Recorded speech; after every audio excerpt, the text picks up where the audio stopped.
What is up, everybody? I would say happy Monday, but it's kind of a rough one for us baseball fans. We really are in a standstill, not really sure what to do out there.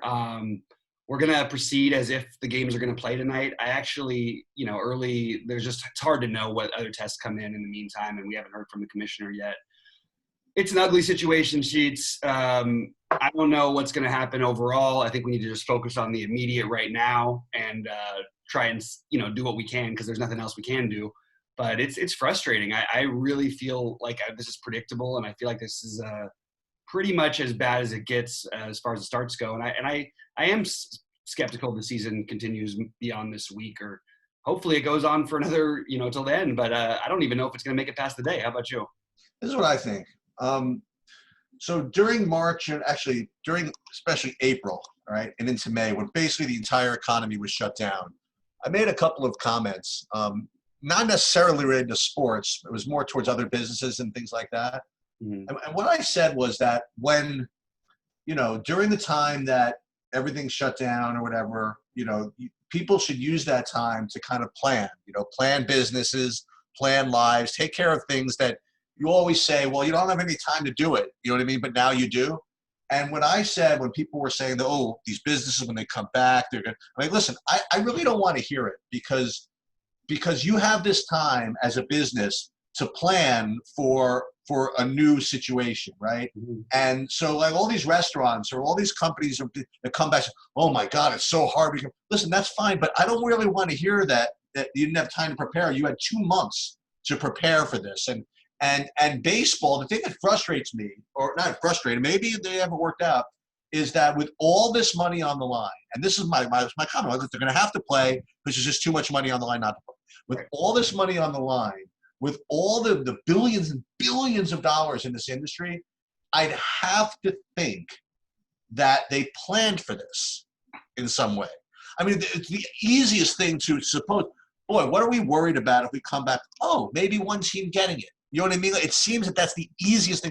So I'm I'm hopeful that since this happened, like, okay, since we've had 3 months to plan for this, now it's in motion. Whatever we've set up, whatever disaster plan we have, it's in motion, and whatever that is, it is.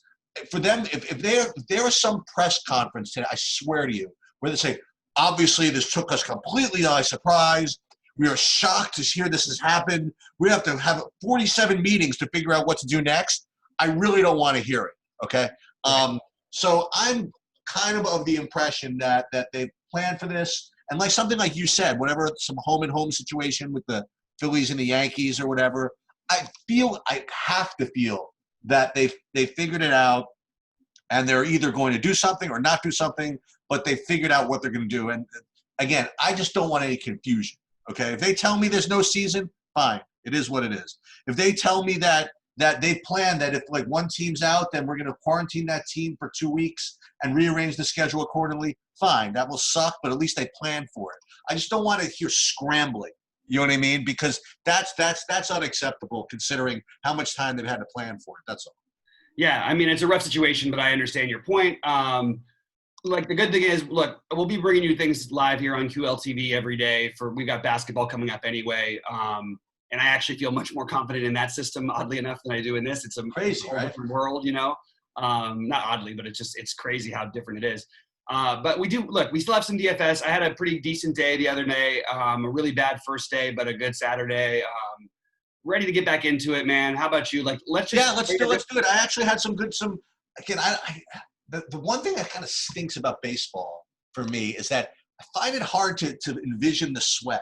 You know what I mean? Right. It's kind of hard to envision. Like I see at basketball what's happening. You know what I mean? I can see the flow of the slate. You know what I mean? Like, for example, let's say I have like late night hammers and my early games are doing well and other teams are kind of fishy. I know what's happening. You know what I mean? I know what to root for.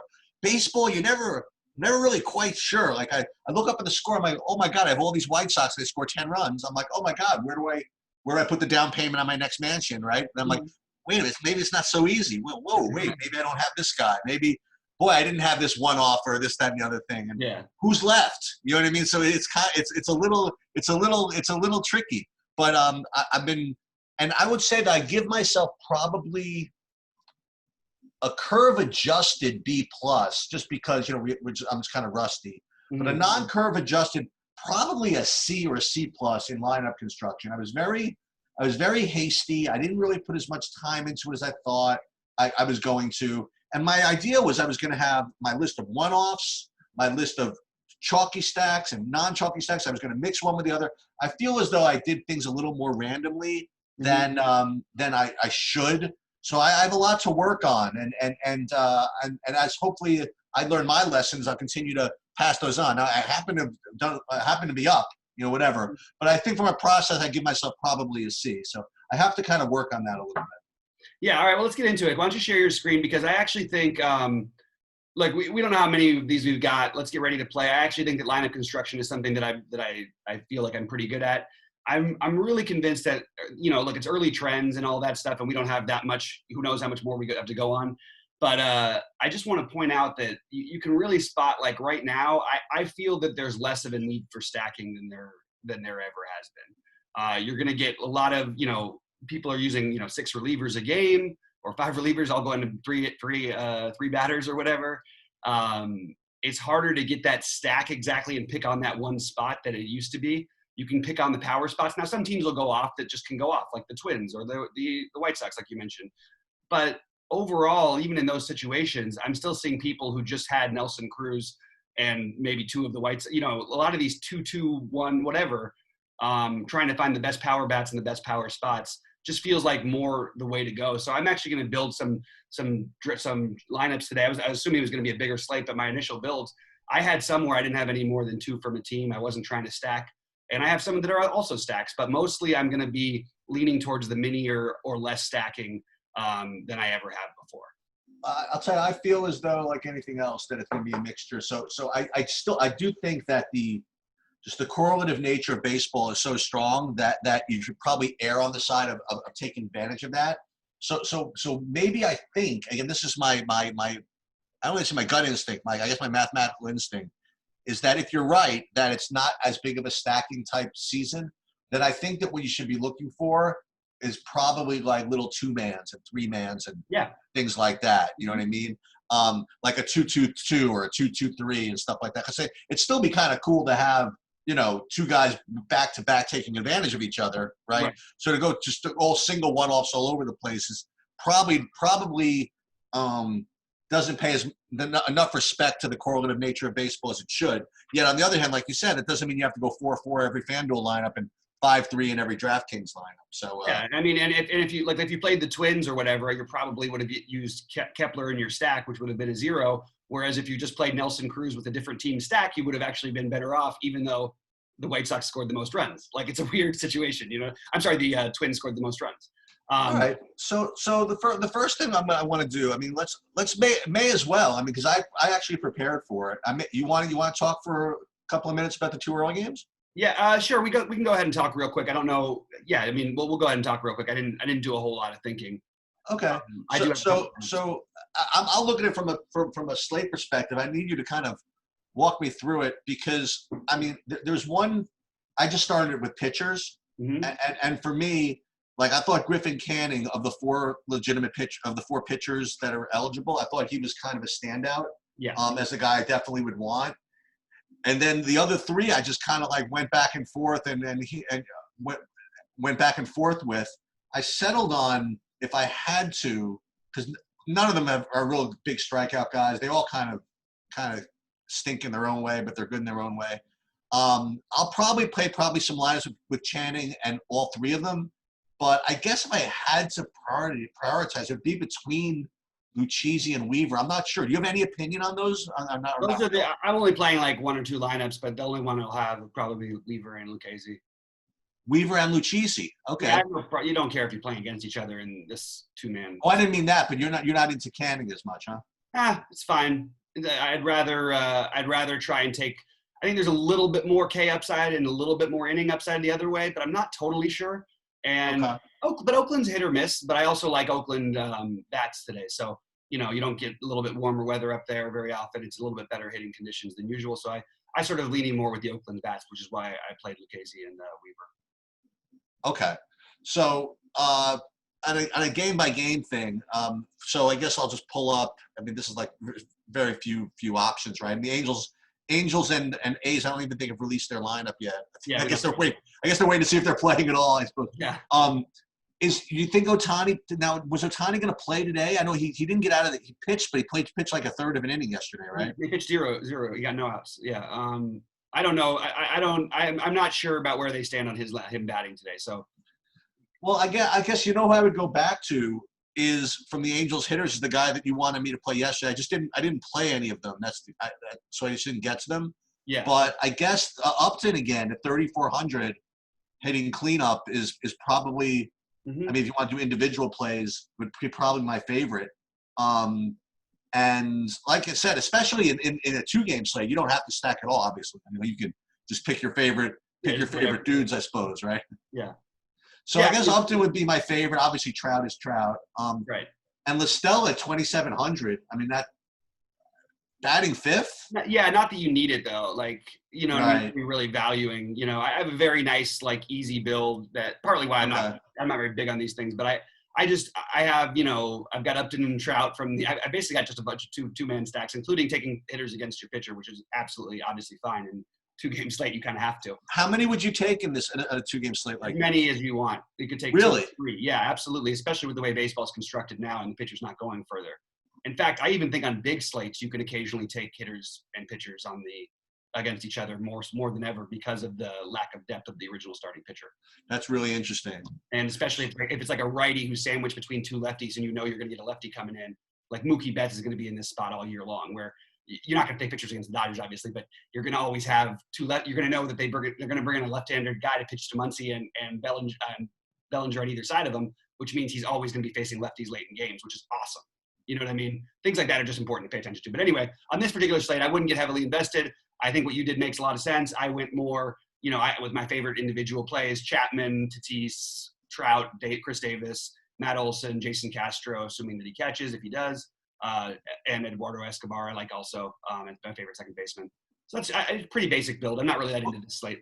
What about the A's? I mean, there's a whole bunch of righties. Like Olson obviously is the one lefty in here, and there's like a switch hitter, right? Who's the switcher? Robbie Grossman, I guess.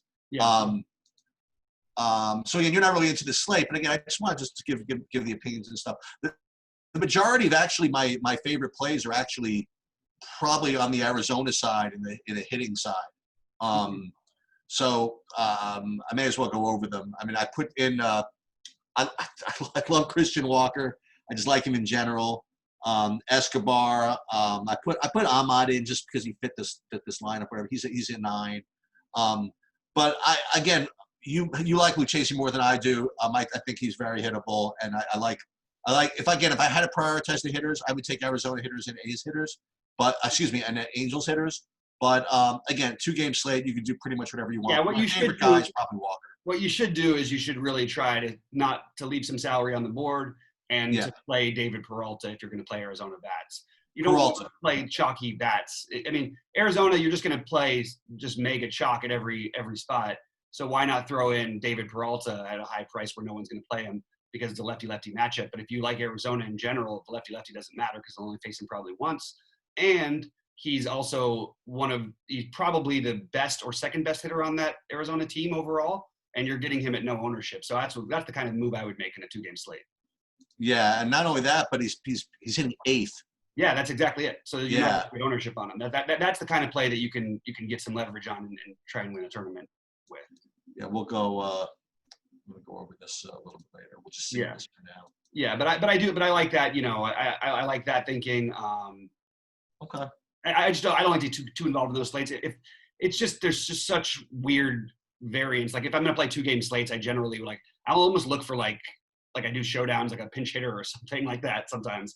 But today I don't think you need to. There's just so many good options. But I think leaving some money on the table playing a guy like Peralta is probably your best bet. All right. So let's go through the and this will be fun. So I put this. Listen, don't play him. This is just a dummy lineup. It happens to have some guys I might end up playing, but I just filled it in because what I want to do, we'll go game by game through the main slate, and then what I'll do is I'll just kind of clear the deck here and see what kind of shows up in this lineup out of kind of our favorite plays. You know what I mean? That's kind of fun. So we're going to clear the decks here, and we're going to start with the Cubs and the Reds. And I see a cloud. Are there legitimate Serious main considerations there? Serious rain concerns. Just real quick, for the first games, by the way, I'll just mention the BetQL. We only have a couple games released for free today at BetQL, but Okay. And neither of those are on there. I would just say that I don't think you're betting individually on any of those games. I don't really feel great about any of the team. I feel like these are about as close to even matchups as you're going to get. So I'm not really that interested in making any individual wagers, but I'll talk about that each game as we go. Okay, so the first thing I will say, and again, we don't like to look at the slate. I sometimes like to look at the slate in general, sometimes want to go game by game, but I think it's important to give at least a little quick thing about the slate in general as we go through some of these pitchers, because it's terrible. I mean, like it's and again, it's kind of what we're used to, because like the first 1 or 2 days, you always get the aces, right? And then you get to the bottom of the barrel here. So like when you see stuff, like when I first looked at them, Mike, and I see some of these guys priced the way they are, I'm like, it doesn't even matter the price though. Like you just look at it and you're just like, who do I even feel comfortable with? Like, right? Would I pay? I would pay, $13K for a guy I thought had an upside or something on this slate. Right. Literally nothing. So in the Cubs Reds game, you tell me what you think. I heard some of the analysis or whatever it is. I'm from a pitching perspective, I just don't want to play either of these guys. Neither of these guys really made my list of pitchers. Again, my list of pitchers is, there's nobody that great here, but just these, like Lester's just not the type of guy I like to play. I like to play guys with strikeouts. And I know you can't get greedy, can't have everything. And sure, he could limit damage sometimes, but I wasn't going to play him. And Wade Miley, again, he just kind of stinks. You know what I mean? I don't know. I wasn't getting to either of these guys. I was more interested in the bats, if anything. What about you? Okay, so I think this game has a really good chance of having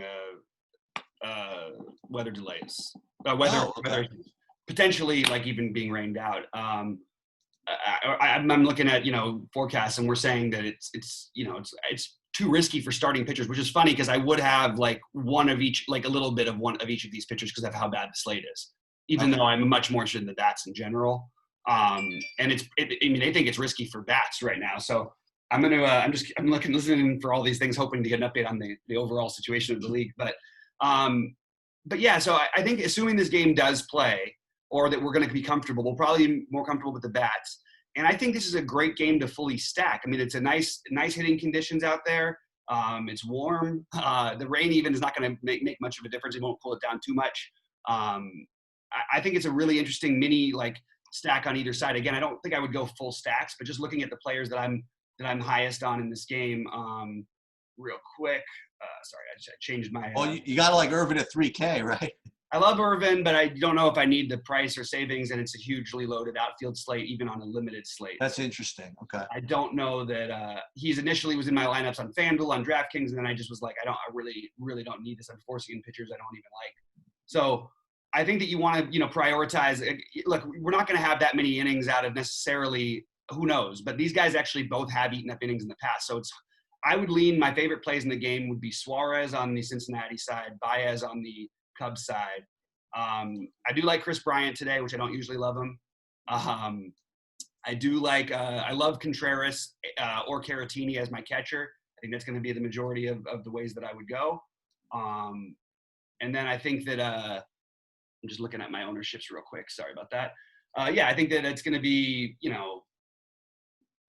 I think this is a game where I don't know. I wouldn't bet on again to who's going to win the game or whatever. But I think that you can definitely be interested in both lineups all the way through. But the main guys, again, Baez, Suarez, Contreras, followed by probably Irvin, Castellanos, Bryant, and Caratini. Bryant, what is he? Is he multiple position eligible nowadays? No, only third base. That's the problem. Third base is loaded. And is Suarez only third base? Yeah. Okay, so you can't play both of those. Okay. You can on FanDuel, which I did. Okay. So you see what I'm doing here. I mean, I'm not going to play this necessarily, but I'm just, we're going game by game. So these are like some of the guys that are kind of in play. And obviously this guy Aquino, I mean, by the way, you were right, by the way, at Cespedes, right? Yesterday? Yeah. Just play him to hit a home run every game until he doesn't hit one, pretty much. Right. Let's always play him. I don't understand it. We'll talk about that one again today because I love him today.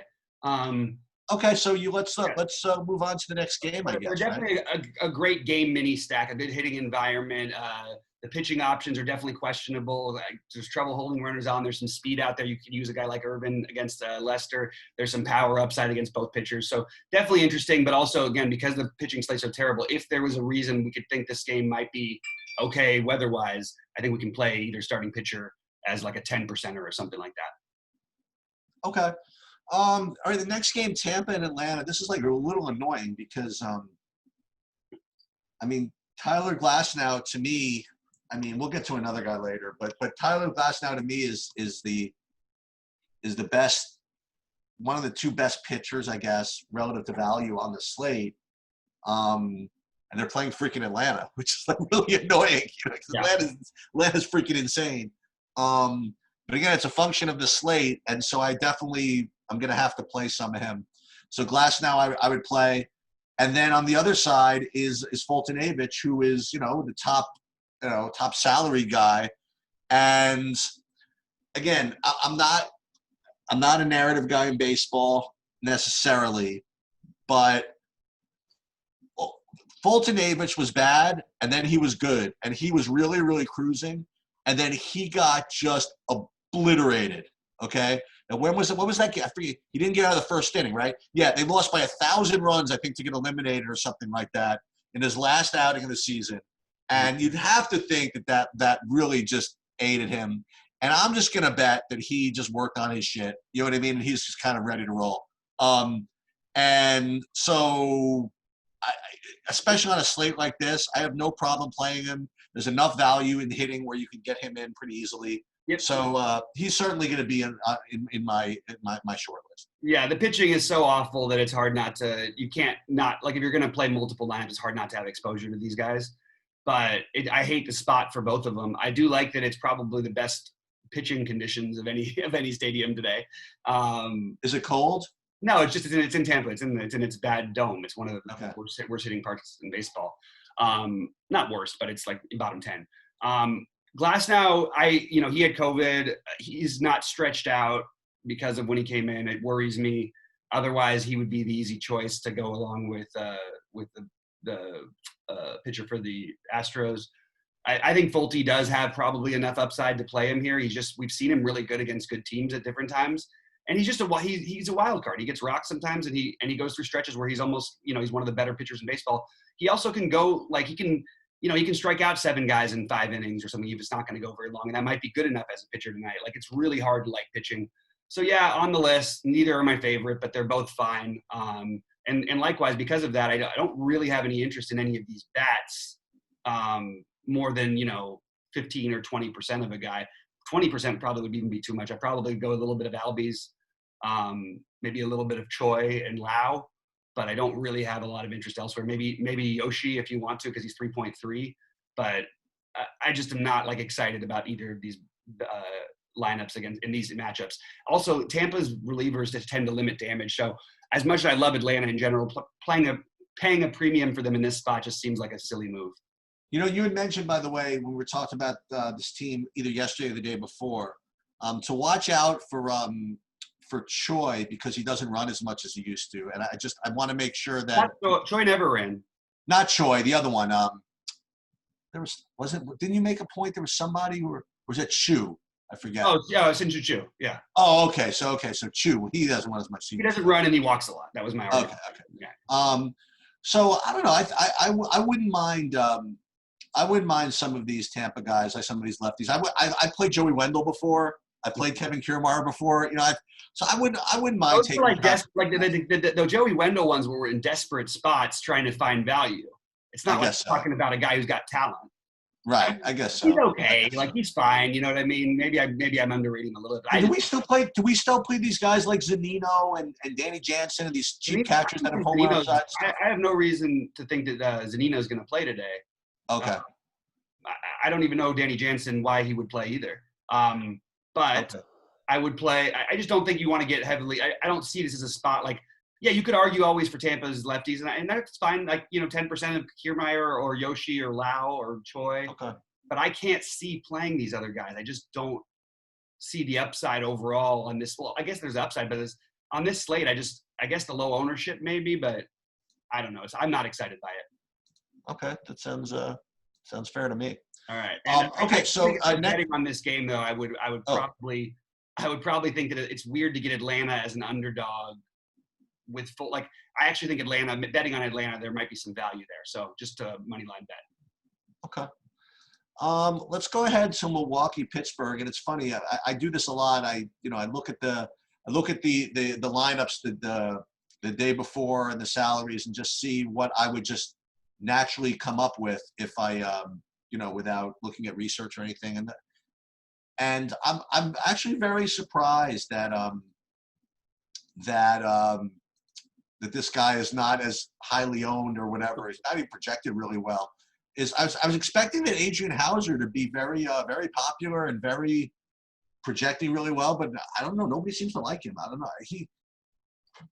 I thought he had good upside last year. He had a couple of good outings and things like that. And a day like this, now again, we talked about this the other day, that Pittsburgh's not exactly the greatest strikeout team in the world. No, but that's not the concern. The concern here is that you've had pitchers go 5, 3, and 3 innings for Milwaukee. So your ace will go 5, and then your other guys are going 3. So we just don't know the innings. But with that variance, same thing was said about Stripling and Urias, and they both pitched for same thing with the Dodgers. I actually think this team has a great bullpen. If he gets into trouble, it's just a matter of how he's doing. If he's getting outs, that's it. He belongs to me in the same category as Glasnow and Fultonavich in terms of ownership. Somewhere around, you're going to end up with somewhere around 30% of them, whether you like it or not, just the way the slate shakes out. Yeah. Yeah, this pitching is really, really atrocious, isn't it? It's really bad. And then, look, if it was a different kind of slate with Coors and stuff, you could argue that Steve Brault you could throw in there at 4,300 and hope to get 10 fantasy points. Sure. But it's just and by the way, that's what you probably do if 10, 15% of your line. It's just so bad today. But you look at the total for Pittsburgh at 4 point, just over 4. If Hauser can go 5, and even if he strikes out only 3 or 4 and gives up a run or two, he's got great win equity here. Maybe a little bit of a better play on FanDuel at 6K.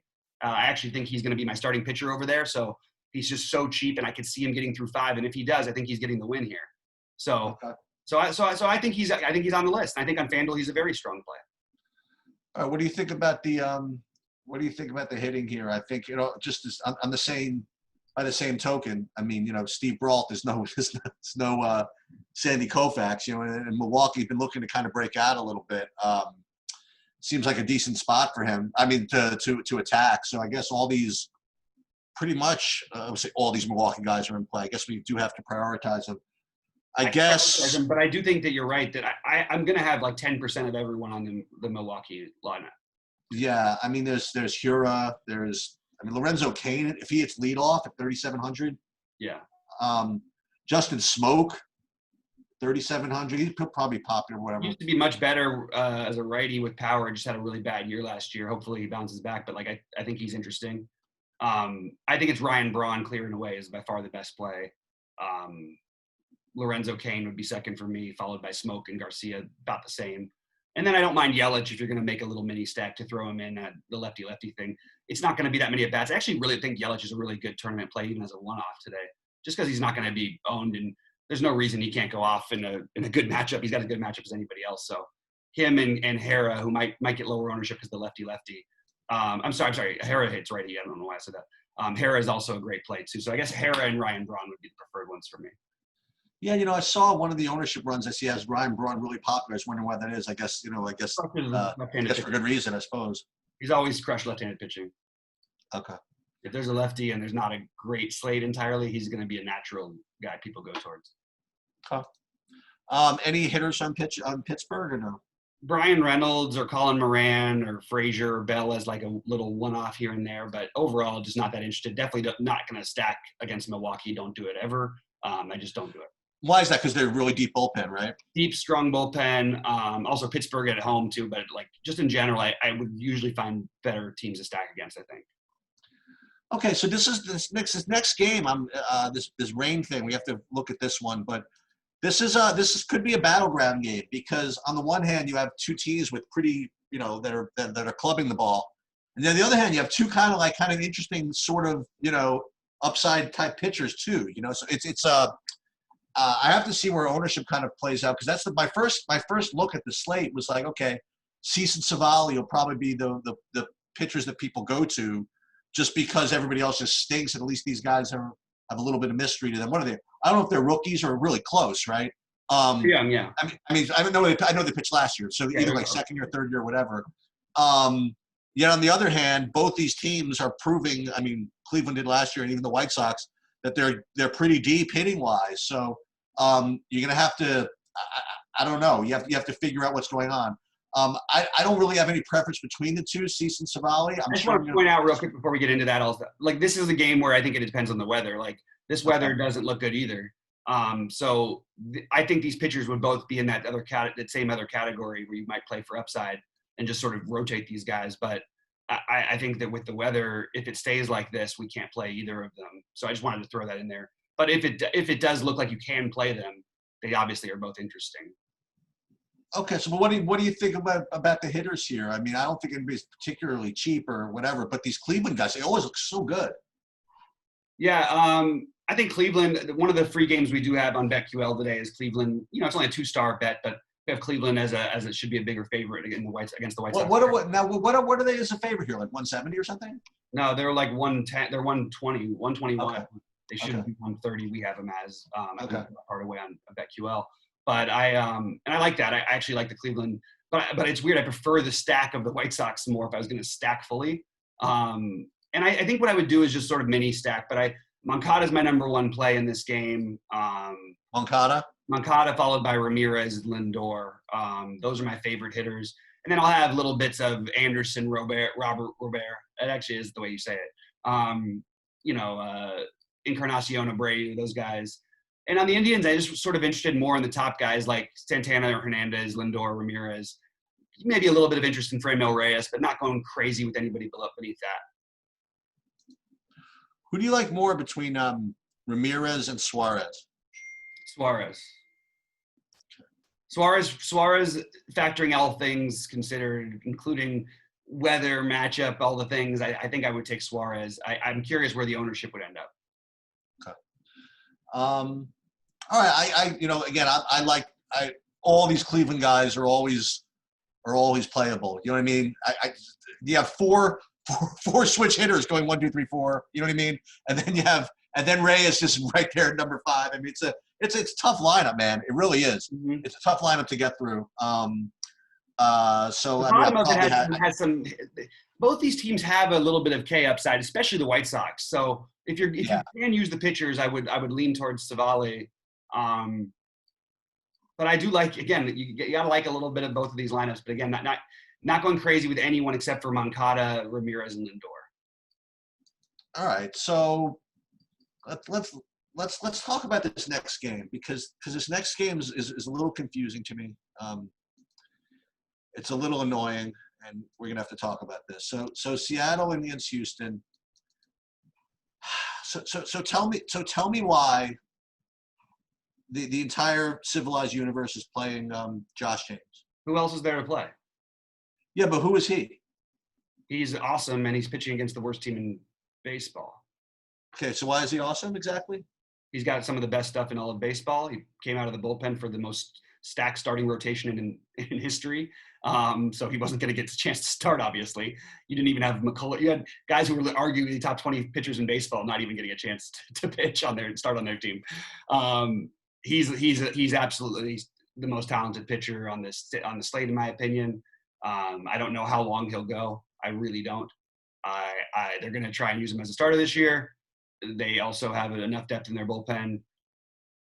If he's cruising, I imagine they'll use him. And at the same time, if he struggles, I wouldn't be surprised if he's gone really early. But how to prioritize him versus the other pitchers, especially when you factor in that there's weather and for 4 out of the other 7 games, or 2 out of the other 7 games. So I just don't see another option that's a better option. He's certainly, if you're playing cash, you have to use him.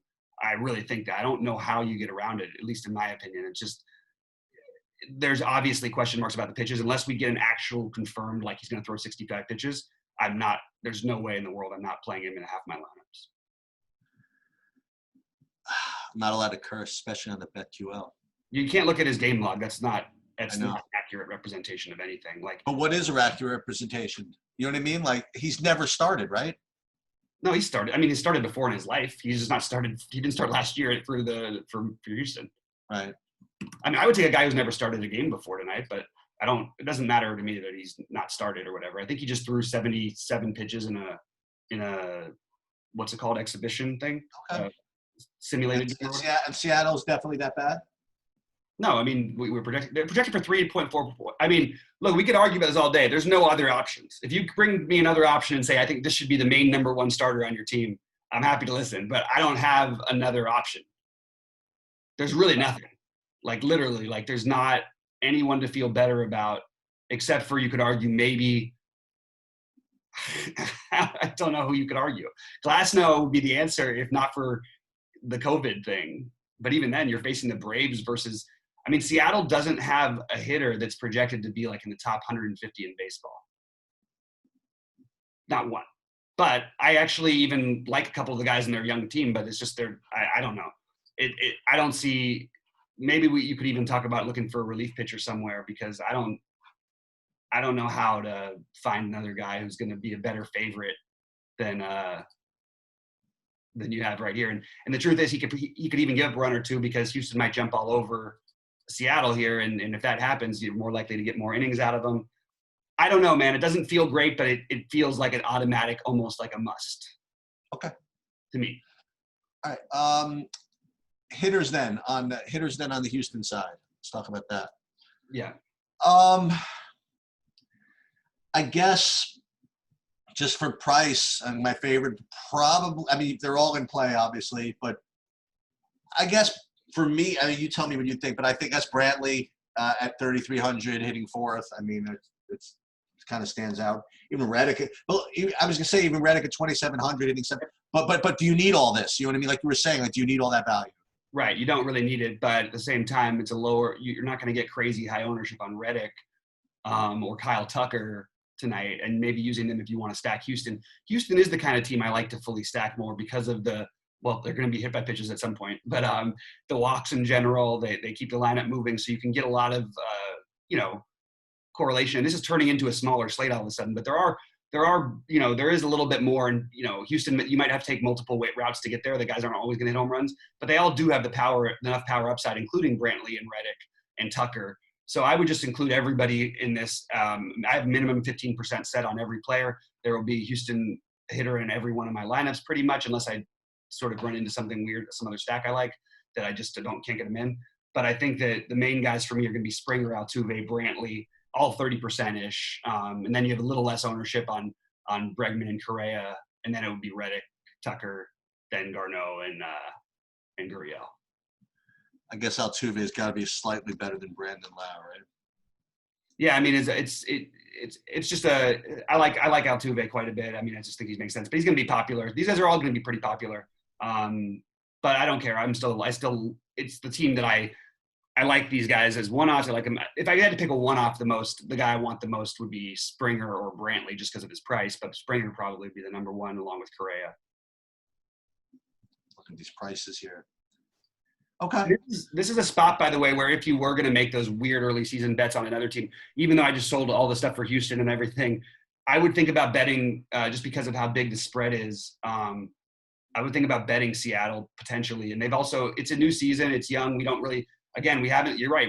On that same front, we haven't seen Josh James pitch, start games there very often. So I actually think like you could make an argument that maybe there's more volatility here and you can get great odds on Seattle. So just playing the numbers game, Seattle might be an interesting bet. I mean, just so you guys know, I mean, as a just a matter of disclosure or whatever it is, I am I considering that Josh James is going to be the best value and the best play and the most popular guy on the slate. I just for disclosure, I will be playing some Kyle Seager on Seattle. I will be playing some Vogelbach on Seattle. And maybe even Shed Long and maybe one stack or something like that. Kyle Lewis can get there. You know what I mean? Yeah. Just for fun. You know what I mean? That's just the way leverage works, and that is going to happen. And if you want, by the way, if you wanted to do that too, you could stack up. You could play Glasnow and Fulte, by the way, together, and you have cheap options. So I kind of like that, getting a little bit off the thing. I think it's interesting. I would prefer Vogelbach above them all, but he'd be my number one. But I like all of them. Yep.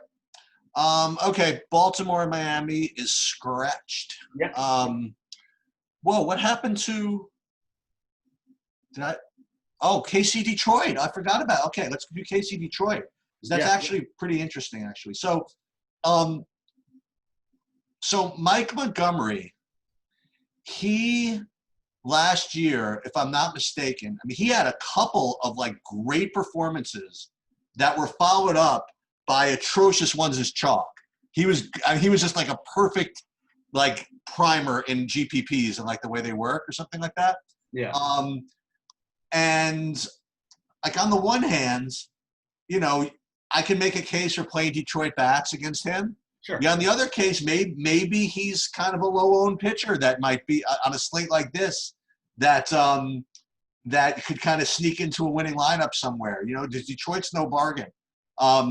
So I think you can play either sides of that. Now, Fulmer's only going to play one inning, I think, right? He's not going to pitch much, I think. Yeah, I don't think we're expecting him to go. So not worried about that. And so I think that the KC bats you could kind of think about also. Let me jump to the – let's do the pitching and then the hitting just so we can both comment on the whole thing.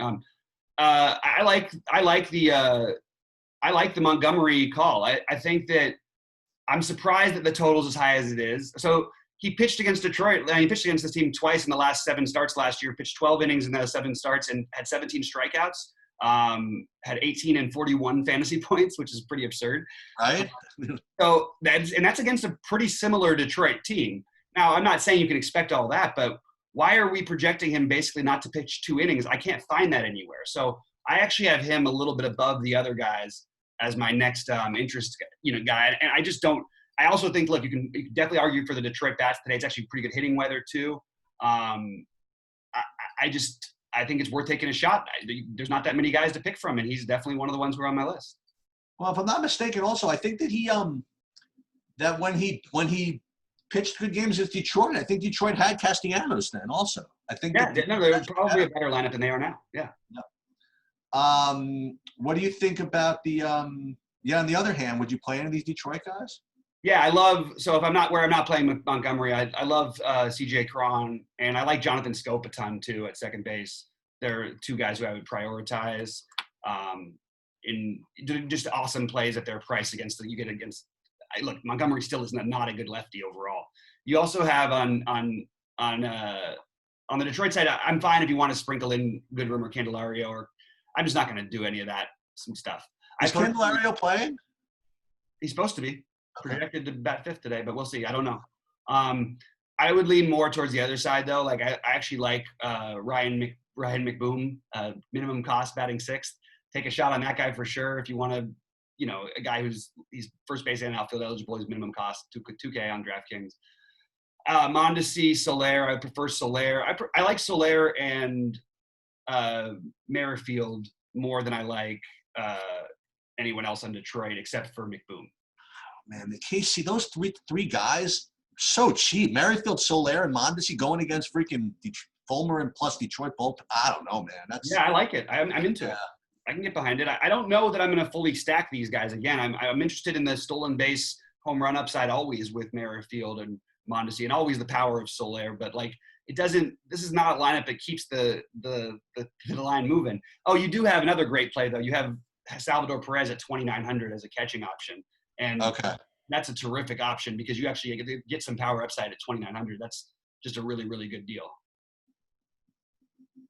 So yeah. So you want some exposure to this one for sure. We'll sort of sum it up at the end, but this is definitely a game where I like pieces of both sides more than I like the stacking of it. Yeah. Okay, and then for me, if you didn't like any of that, LFGM. Let's go Mets. So the Mets are at Red Sox. Both pitchers I don't have any interest in any of these guys. You want to talk me into Waka, you can try. I don't even know if Waka is going to be pitching. I don't know, but for me, I mean, you got I don't know how long this dude's going to pitch, this lefty, but you're going to go up against Cespedes and Alonso and good luck to you, man. I'm ready. I'm ready to freaking play some Mets. This could be my favorite if you want to know the truth. So everybody, whatever it is. So let's go through them. I like Cespedes probably the best, and Alonso. Yeah, they're expensive, but what? Alonso's expensive, but whatever. Yeah. Davis, Rosario, he best leadoff. I'll even play Ramos as catcher. I mean, McNeil's good. Conforto maybe it's not the greatest against lefties, but whatever. I mean, I like literally everybody. Yeah, I'm a fan of the Mets as well. I love that this total keeps jumping too. It's just been going nuts all day. Gonna have exposure to probably everybody in the lineup. Definitely prioritizing Cespedes. I love Alonso as well. I don't love first base as much today. And okay. I love trying to take a shot with Robinson Cano here. And I want to just really quickly explain my thinking. So first of all, you have a lefty-lefty, which people see, which by the way is no problem for Cano in the first place. Second of all, you're only going to face the lefty for one at bat. Also, when you take a player like Cano, and the best example ever of this was the guy who played in Boston, David Ortiz. And as you get older, you're still making good contact, but the ball doesn't travel quite as far. When you put things like the Green Monster and you can just make good contact and hit the ball 270 feet the other way off the wall, it just adds an extra. I just feel like that he gets a much bigger boost from playing in these little smaller ballparks than when he's playing at home in Shea. Same is true if they were playing in Yankee Stadium, for example. But I really like Cano as a play here. I also think he's going to be a little bit left off. I'm not sure. I don't have the ownership projections yet, but I think that he's a really interesting guy to go with, maybe a 3 or 4 man stack. And you might get lower ownership on both Conforto or Nemo, or if he plays, and McNeil, and because of the lefties. And again, you're only probably going to get one at bat against this lefty, so I would just ignore it and go ahead. They're going to be popular, but these Mets certainly make a lot of sense to me. Boy, McNeil is 5,300, and Suarez is less. I mean, how does anybody in their right mind play McNeil, right? That's why you got to do it. Yeah, I guess. That's where you can get some. That's the thing I keep saying. Like, the Mets should be popular, but like outside of Cespedes, it's not like the natural thing to do to play these guys at these prices. So they might be lower owned than they should be. I think they will be, actually. I think there's no way anybody could play McNeil over Suarez or freaking Ramirez for that matter. I'll play Amed Rosario batting 9th too. I don't care if he bats first or. Oh, I had him batting first, so he might be. He probably will be, but I like him. I mean, I like him a lot too. The only problem is I really like the other shortstops. But I'll go position by position really quick at the end of this once we're done in a second. But okay, so I don't know. I kind of like the way we've done this. I think I have a couple of. I think there are a couple of places that you can go, and so what I would do honestly is really just keep an eye on ownership as well, because like for example, I feel comfortable not having to play like everybody from Houston. You know what I mean? They might be the best plays, but there are other options that I can feel comfortable about. You know, and I mean, look at the projected totals on this slate. Like every game has got a pretty high total. I do think, again, from a straight sports betting perspective at BetQL, and they haven't backed us up, but this is my thing this year, and I've noticed it's been true. I think you're going to see more games hit the under than you think. Just with the way that they're being played. They're treating it like it's the same thing. You don't need to stretch out your guy to save your other pitchers anymore. We don't have time for that. We only have time to play 60 games, hopefully. And I just think you're going to see lower than the expected total. So I would be betting the unders in general. But having said that today there's a lot of huge over-unders, which makes it a great hitting slate and obviously a very tricky one from a pitching perspective. Yeah, I think that my favorite – again, you know what? Go position by position. You can go position by position. I'll just go my favorite. Finish the Red Sox. The Red Sox, JD is the priority play. Okay, I forgot about that. Benintendi, Bogarts, Devers, Verdugo. Those are my interests. Moreland is the one I have a little less interest in, but he's a great price. He's just going to be really popular at first, and I personally would rather go, pay up for a guy like Mr. Home Run on the Mets than I would him. And I don't know. I'm fine with him. I just don't have as much of him as I do the other guys. So you think Walker might not pitch that many innings? No, I guess I just don't. I think it's going to be Godley. Okay. That's what I've gotten. I actually will play a few lineups with Godley in it. Ground ball guy who, if he just has things going right, could end up being sort of a surprise guy of the day at 5,600. Yeah, I mean, even though they've lost the Orioles or whatever, I mean, this Red Sox lineup is pretty well stacked. I don't have Betts playing.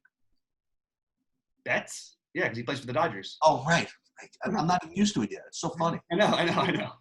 I'm looking at I'm just kidding. Christ. No, look, man, it's early in the year. We all do stuff like that all the time, but it's happened to me a bunch. The other day I was talking about the weather in Texas on one of our shows, and somebody corrected me. I was like, oh.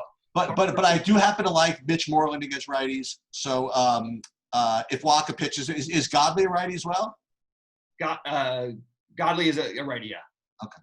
So I do happen to like him. All these guys are going to be owned, but doesn't mean you have to. You could play Red Sox, you could play Astros. If you get away with something like a Mike Montgomery, Adrian Hauser pairing or something like that, then you could play those guys, because I think people will play Hauser. Maybe I think maybe Montgomery might be the upside low owned guy. Maybe that's the guy, the pitcher. I don't know. That's what I'm going with right now, mostly. I mean, look, it's split up though for me, because I just don't trust any of these guys, and I think you're going to have to win it with your bats anyway tonight, unless somebody really does just go off and have a game, which there's only a couple guys who can do that, really. So, all right, let's get to it. So we're talking about positions. Let's go catcher. So I have Wilson Contreras by far in a way the number one catcher, assuming that game plays, followed by Perez and then his teammate Caratini. I like both the Cubs catchers that in this potential spot. I think you could get them batting 4 or 5. You could even play them both in the same lineup. Although I don't know if I'd want to use my first base spot on Caratini. But those are my guys. And then, I'll have with a few mini Red Sox or Red Sox stacks, I could go Vasquez or Pena on a Brewers or something like that, or Garneau on a Houston. But mostly it's going to be Contreras, Perez, and Caratini for me. I like Perez as my favorite. And my second one, I'm gonna homer it up, and I'm gonna say Wilson Ramos would be my second favorite as a pivot off of Contreras and Grandal and those types of guys. So and Vasquez too. Yeah. So that'll be my second favorite. I'm not too into the Manny Piñas and these types of guys, but yeah, those are my favorite catchers. Yeah. All right. First base. I've got. My order is Pete Alonso 1, and tied with him is CJ Cron. He's 3,300. If I'm not using Montgomery, I love CJ Cron. I love Alonso. They're hugely different prices, so obviously different types of builds. But those are the guys who I'm playing there. I also don't mind playing McBroom down at 2K or Justin Smoke. Those are the guys who I'm mostly using. Yeah, it's hard to ignore CJ Cron at that price. He's going to be. He's my favorite as well, as is Alonso. And the other guy that I mentioned that in passing just now is Mitch Moreland. Yeah. Matt Adams is also another 3,500 guy. Him or Vogelbeck, I don't mind taking a shot at one-offs. Okay. Let's go to second. Second base, Altuve and Hira. Altuve number 1, Hira number 2. Followed by – actually, you know what? I would tie Jonathan Scope, Cano, and Hira all at number 2, just behind Altuve. That's pretty much all of it for me. Yeah. So what I will add to that group as a and again, we talked about this as a different pitcher, but just as a similar price, maybe a pivot off of if Hira becomes popular, maybe is maybe Nico Goodrum for Detroit out of that Kansas City game, especially if he bats leadoff. But pretty much the guys that you said, Merrifield, I'll throw him into the mix. I don't know if you mentioned him, but again, the Kansas City Detroit game puts, there's a lot of stuff you could do in there. So I'll throw both second bases from that game into the mix. Yeah, I actually think second base is pretty strong. I can make a good argument for a lot of guys: Brandon Lau, Ozzie Albies, Cesar Hernandez. They're all good plays. I just prefer to keep it with the guys I've got up there. And actually, the ownership will be fairly spread out here. And if it isn't, I really like trying to get ahead on whichever of these 4, Cano, Scope, Hira, and Altuve end up completely unowned, and I'm guessing it's going to be potentially Cano. Okay. Third base. Third base, it's Suarez number 1, Moncada number 2, Bregman number 3, Devers number 4. I would love to play more Chris Bryant. Devers and Bryant I have about the same, actually. It's a shame. I like a lot of guys here, obviously, but it's hard because they're all third basemen and only third base eligible. So that's sort of where I'm at. It's pretty much – and Jose Ramirez. I mean, it's just going to – this is the most loaded position, I feel like. You could even go down to a guy like Franco, Jeff McNeil, we mentioned. Like, there's just a lot of ways to go, but my main lineups will mostly be Suarez, Moncada. I don't mind maybe dropping a little bit of Bregman so I can get some exposure to these other guys. Yeah, for me, again, I'll just kind of weight him in this way. I think it's time for Bregman to bury somebody. I think he's going to have a really big game. Yeah. So he'd probably be my favorite. Again, say probably it's baseball. He'd probably go for 5 whatever. But I think he's due. I think he's gonna kill people today. In a good way.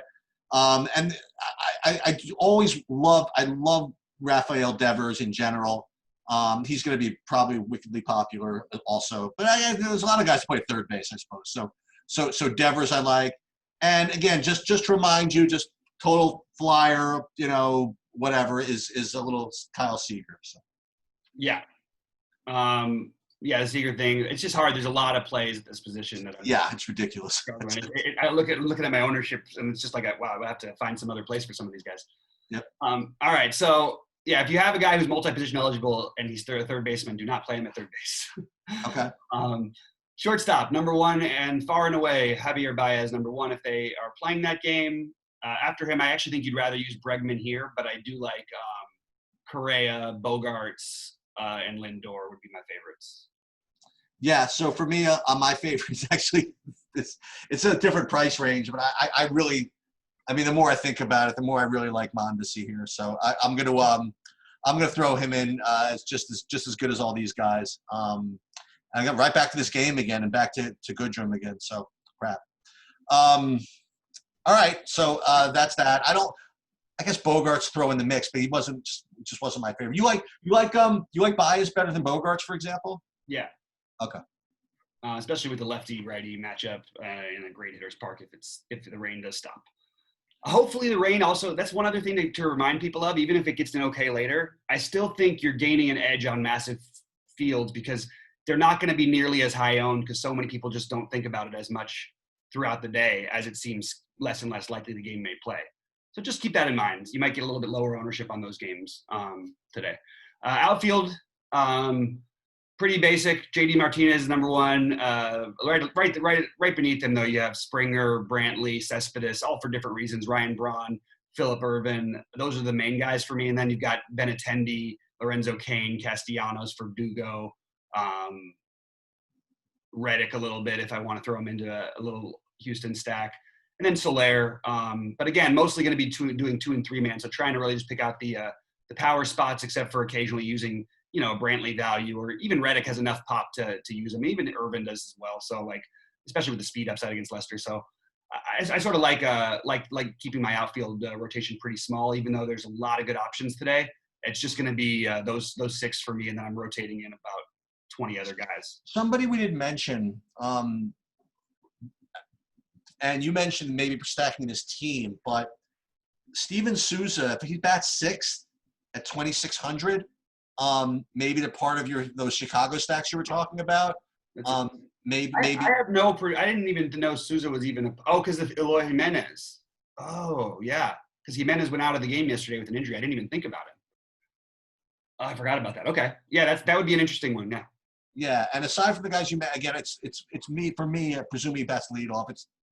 It's hard to avoid Irvin at 3K. Like you said, with just the different ways he could get there, mm-hmm. Between the stolen base upside, the hitting upside, and just the overall stacking upside, and but it's basically Cespedes until he doesn't hit a home run, as far as I'm concerned. Yeah.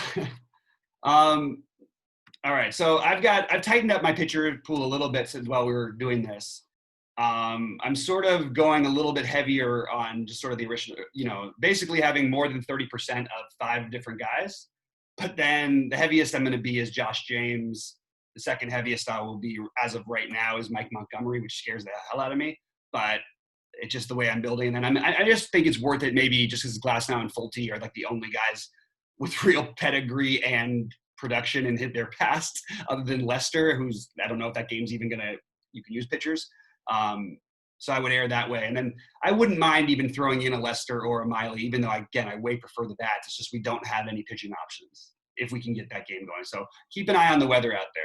Sheets, what about you? Any final sort of build thoughts, any sort of things you noticed from doing the show or thoughts on the slate, or even an individual bet you'd want to make? Yeah, one more thing. I guess I'm looking at pitching again. I just got to do some more work on this Josh James business. But from a pitching perspective, I think it's really bad. I'm not going to do stuff like Osich or Graverman or Waka or guys like that. I'm not going to play Lester. I'm not going to play Miley. But you could honestly make a case for anybody else. I mean, really, if what I'm going to probably end up doing is avoid Glass. He's just going against a better team. You know what I mean? So I might try to pay up for Fulte if I can. And I might use Montgomery, like you said. It's kind of an amount that is going to make me sick to do. But I think I'm going to have enough Detroit on the other side to make it, to be happy about it. You know? I do want to point out that BetQL does like Detroit to win this game today. Oh, really? For whatever it's worth. But they're not crazy. They're only a 2-star rating, so it's not a huge difference in the spread. Sharp money's a little bit slightly on Detroit. Look, I'm scared of this. All the numbers are saying a lot worse things than I actually feel about our pitcher over there. I like some Detroit's parts of this, but I don't really know who else to like. So Mike Montgomery is definitely in the mix for me. Hauser is the only one I could see really leaping him if I really get confident that he's going to throw enough pitches. But who else are we going to feel comfortable with? You know what I mean?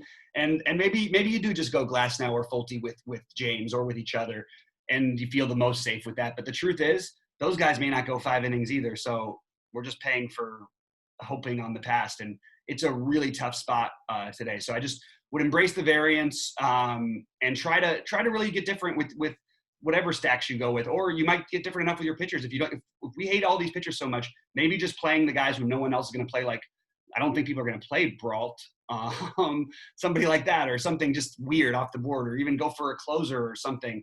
I don't know. It's a weird pitching slate. Maybe a closer's is too far fetched, but I don't. Okay, I have 2 bets. You want to do BetQL stuff? I'll take 2 bets. Right? So this is one that so in the Houston-Seattle game, assuming this, what's the total, 9? Okay, I'm going to go over the over in the Seattle-Houston. I'm going to take off your screen share so I can share my BetQL screen real quick. Oh, okay. I'm going to go over the over in the Seattle-Houston game. For 2 reasons. Number one is that if Josh James isn't as good as people think he is, it ups Seattle a little bit. And second of all, I think Houston can get 9 by themselves. So, so I will definitely go over in the Houston game. And this is kind of the sneakier type of things that I used to do when I bet sports. Is I'm going to go with the White Sox Indians under over there. They've just both been just like killing the ball against kind of crappy pitchers, and now not that Cease and Savali or Koufax and Drysdale, but they're better than who they've been playing against. So I think that maybe that line's a little too high. So I'm going to go Cleveland, Chicago under, and I'll take Seattle, Houston over. Those are my 2. I like it. Okay. Well, I'm sort of with both those thinking. I just quickly sharing the screen. You can see the sharp bets just on the 2 free ones we have today. Not really any 5-star bets that I have looked at worth mentioning yet. And look, guys, it's going to be a wild time. Hopefully we get through this day, this week, this month, the rest of this year, and we have baseball. But it's a scary time. Let's just lose ourselves and enjoy it while we can, and play some big tournaments tonight. Let's go. And Sheets, I want to have our first big win of the baseball season because we may not have another chance. Yep. It's funny. We have we'll talk about this some other time. I remember my friend Jesse, who won the last NBA slate after it got canceled. He won. Oh, he won that slate, by the way. Yeah. Oh, but they counted that. They paid him. Yeah. Oh, that's awesome. Yep. That's awesome. Well, man, this is fun. Thanks, guys, for tuning into QLTV and my YouTube channel. For Sheets, I'm Bobby saying good luck to all of us. Let's pray that stays with baseball. Let's pray that the NBA comes back. And let's make some money tonight. We'll see you at the top of leaderboards, guys.